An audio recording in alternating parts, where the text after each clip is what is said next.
The most rough roller coaster at Dollywood would have to be Mystery Mine, which is a Gerstlauer Infinity roller coaster. One of two Gerstlauer roller coasters at Dollywood. The other one being Fire Tracer Express. Anyways, this roller coaster is extremely rough, and it is not pleasant. It has over-the-shoulder restraints as well, and makes it to where your head is pinballing between the two sides, and it hurts. But other than the roughness, what does this ride deliver? Let's get into the experience. Once you enter the queue line, you notice some amazing theming and structures, and makes you actually have a fun time in the queue line. It's also pretty well shaded, so you won't get too hot at all. Once you enter the station, the theming dies down a bit, but it's still pretty good. Notice the 2-car trains with 4-across seating.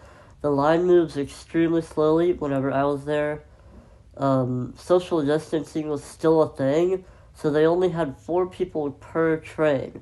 Now it's 8 people per car again. Anyways, the ride capacity is 1,000 people per hour. But the ride operators have to be really hustling to get that to happen. There are 7 trains on the ride, so that definitely helps with capacity. The ride, again, has over-the-shoulder restraints, which I think Dollywood should probably change, as this ride could totally be done with a lap bar. And I'm pretty sure most people would prefer if this ride just had a lap bar.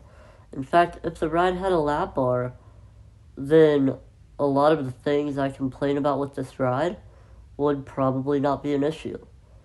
Anyways, board the train and pull down on the restraint. Once you are all clear, you will dispatch out of the station.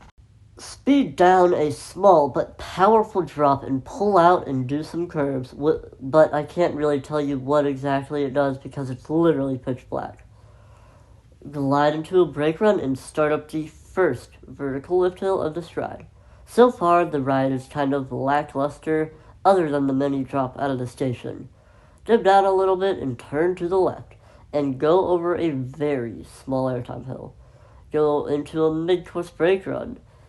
This little section sort of felt like I imagine a backyard roller coaster would feel like. Not super fast, but very compact.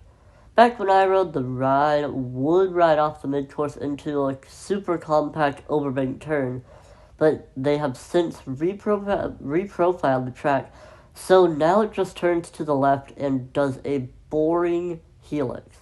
I'm not sure how it rides now, but it doesn't look as insane as the old brake was. Anyways, ride up into another mid-course brake run. This ride really doesn't have too much prime ride time, and feels like it's mostly made up of mid-course brake runs. Go to a helix over a small airtime hill. Go to the left and go to the right.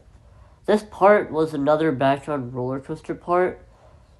It was really compact, and I feel like I would like the ride if it wasn't so rough. It would be a lot more fun.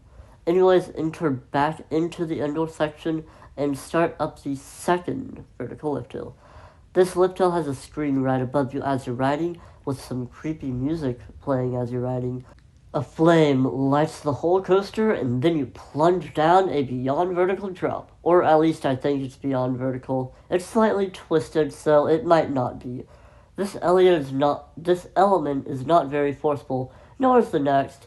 Anyways, travel up into a double inline twist, stall out on the second one, and dive back down into the final brake run. Or maybe they were forceful, but I couldn't tell because I was focusing on the roughness. This ride, again, is very rough. It's not super forceful again, so I didn't really find it fun to ride. I would say that you should definitely ride this once or twice to get a feel for it, but definitely don't spend all day here, as this ride, to me, wasn't worth riding. It hurt and had a pretty boring layout. Anyways, that's going to wrap up today's review of Mystery Mine. I hope you enjoyed. Please subscribe and like this video. Comment below your thoughts on Mystery Mine if you've ridden it, and have a great rest of your day.